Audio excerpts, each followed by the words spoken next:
Hey, you know, a few weeks ago, Joni came up to me and she said, you know, it'd be a great idea if we got people to tell their funny Christmas stories. But, yeah, that'd be a great idea, Joni. Well, here's the reaction I got initially. What? I don't have a story, John. See ya. Hey, Laura. Doggone it. I have to go home to get my kids. Why did I know you'd show up today? Wait, come back later. Sorry, but you'll have to take a back seat. Okay. John, I've got a great idea. Let's go have people tell funny stories for Christmas. I know. So what's your funny story of Christmas? That you're really doing this because I asked? And you do it. You are such a good guy. Thanks, John. I appreciate it. Well, this will be pretty funny at the Christmas party. I know. Everybody can stare at you. Okay. We'll take a moment and pause the video. Everybody stare at you and say, thanks, Joni. Thanks, Joni. Thanks, guys, for being good sports, since I'm obviously not one and I don't follow my own rules now. Go ask somebody else, because I don't know. Yeah. But there were a few of you out there who actually had a few stories to tell. Let's take a look. Last year when I had family here from California, we went to Powderhorn and went skiing, and I came back and thought, oh, Pizza Hut will be open. No, Pizza Hut's not open. Oh, the grocery store will be open. No, the grocery store's not open. So I got my family dinner at Rite Aid. Whenever I used to wake my kids up in the morning, I'd wake them up and I'd put on really loud classical music and they'd have to listen to that and they hated it. I still love to get up early on Christmas and play loud music. Well, actually, Lester and I were trying to think of that, John, and all we could think of was that last year when Derek wrecked his car, right before Christmas, he lives in Denver, and we had to go switch the car out, do the car thing. So at Christmas, we bought him a little bank that said car fund. He didn't think that was very funny, but we thought it was really funny because he owes us for a car. A funny story that happened for me at Christmas was one year we went to Monarch Ski Area and stayed in this little cabin with a bunch of our friends, and the snowball fight was brought indoors, and there was about 3 feet of snow, so we had plenty of ammunition. Then nobody could go to sleep because we had wet beds, wet heads, wet clothes, wet blankets. And we realized that probably was not the best idea, but it was awfully fun at the time. So we cranked up the heat and tried to sleep, and the next night we had our snowball fights outside. Well, there was a cat, bottle of bourbon, and a golf club. You figure it out. I'm not gonna go any further. It's Christmas, and I was about 8 years old. My parents always tried to get me a good gift, you know what I mean? We were kind of poor or whatever. Anyway, one Christmas, they got something that they just thought was going to be awesome. Like, they thought it was going to be so cool. And so they got it for me, and I'm opening it up, and they're all excited and giddy. And open it, you know, it's going to be so good, all this stuff, you know. And I open it up, and it's one of those cheap train sets, you know, that like hardly even works. And I like hated trains. I thought it was the stupidest thing I've ever seen in my life. So I'm 8 years old and I'm not a very good faker at this point in my life. So I'm just like, thanks, I like it. And I went upstairs. I just left the family Christmas. I was such a self-centered brat. I never even took it out of the box. I still haven't to this day. It's my funny Christmas story. Our first Christmas we spent together as a married couple, we stayed at my parents' house that night and slept on the floor in their office because all the other rooms were full. And I'm really weird when I sleep in weird places and I do weird things. So Brian woke up in the middle of the night and I was down at the bottom of the bed covers just twisting his leg like an Indian burn really bad. And he finally got me to stop doing it. I was just grinding his leg and it hurt really bad. He finally got me to stop doing it. And when I woke up, I immediately woke up and had this guilty feeling. Like I'd done something wrong, but I didn't know what. So basically it was, Merry Christmas, Brian, here's a rug burn. Exactly. Yeah. We had a cat named Pugs, and he had a flat face.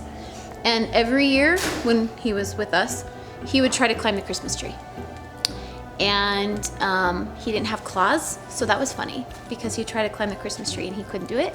And so, of course, the tree would waver. It never fell, but we were always waiting for the day that it fell. So that's about it. Every year Christmas was almost a catastrophe. Every year my sister and I would hang out at the stairs because our bedroom was upstairs. Do you want me to look at you or the camera? Camera. Okay, so every year my sister and I'd hang out at the stairs to wait till Santa had come and left. And then as soon as we heard Santa leave, we would sneak down the stairs, and we had walkie-talkies, so we were trying to be all cool and everything. And then one year we snuck down the stairs and we knew which ones were creaky and not, so we'd skip over them and all. And we got downstairs and my dad was waiting at the bottom of the stairs and scared us to death. Ran upstairs, got in our beds, didn't leave our beds until he came and got us the next morning. One year the electricity went out in where I grew up, and it took a while for it to come back on. So my dad thought, hey, let's cook the turkey in the wood stove. So we wrapped it in aluminum foil and stuck it in there. Needless to say, it was really crispy on the outside and raw in the middle. Oh, here's my favorite Christmas story. This was great. We got my brother Miles a chainsaw, and he went out and tried to use it and cut off his leg. It was awesome. That's not true. That's one of my favorite stories. What's your favorite memory of the Christmas holidays? Bob, why don't you start? Go ahead, Brad. Well, I really, I look back about a few years to some chestnuts roasting on an open fire. Jack Frost nipping at my nose, and my children yelling and screaming through the house, "Daddy, the house is on fire! The house is on fire!" Bob? I think that my favorite Christmas memory is not like Brad's, because we never had a house. We had a trailer. It was in Kansas, December 23rd. Tornado came through. Grandma's out on the rocker, drinking the hooch. Last thing I know, he's saying, "Dorothy, Dorothy, take me home." We all ran into the sailor, and there was all our Christmas presents hidden in there, and I found out there's no Santa Claus. Oh, his favorite memory. Grandma never came back. So what happened is we were going away for Christmas. And in case anyone would ever forget, my birthday is December 21st. And we were planning to meet my parents in California. They lived in Phoenix at the time. So Tad and I had made this big deal about how we were going to drive on the 20th to Vegas, spend the night. We would all meet in California on the 21st. My dad's birthday is the 17th, so I said, let's just have one big party on the 21st when we all get to town.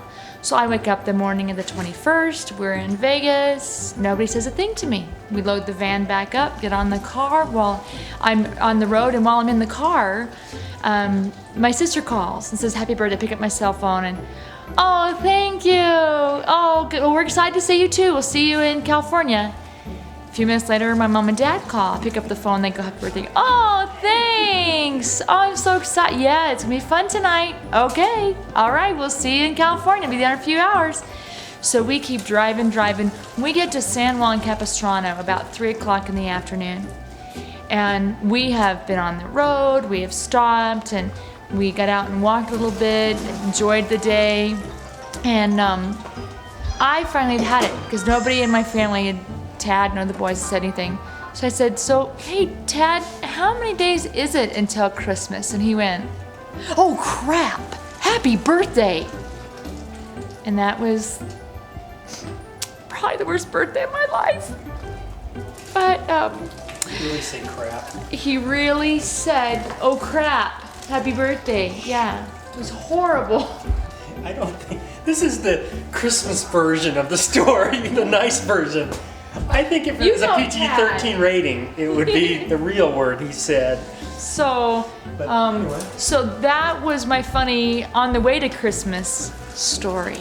Well, this happened, Butch and I had been dating about 6 months, and he asked if I wanted to spend Christmas with his family, which I thought was a great opportunity to get a little insight into what kind of a person he was. And so, anyway, so I go to his house, and we all sit down to start opening Christmas packages, and it was just mayhem. I mean, they grab presents, they rip the paper off, they're hooting and hollering and throwing the packages down, and then, so while all of that is going on, I'm thinking, this is just crazy. And the worst of it then came in that Butch opened a package, which I learned was something that he gets every year from his mom. He rips the paper off of it, and it's a pair of men's underwear, or it's a package of men's underwear. And so he opens the package and pulls on a pair of underwear over his jeans and takes another pair and pulls them on over his head, and then he clutches the remaining pairs of underwear, and he falls on the ground and starts rolling around hollering, thank you, this is the present I've always wanted. And so everybody else, I mean, I'm just in shock. I can't believe it that a grown adult would do this.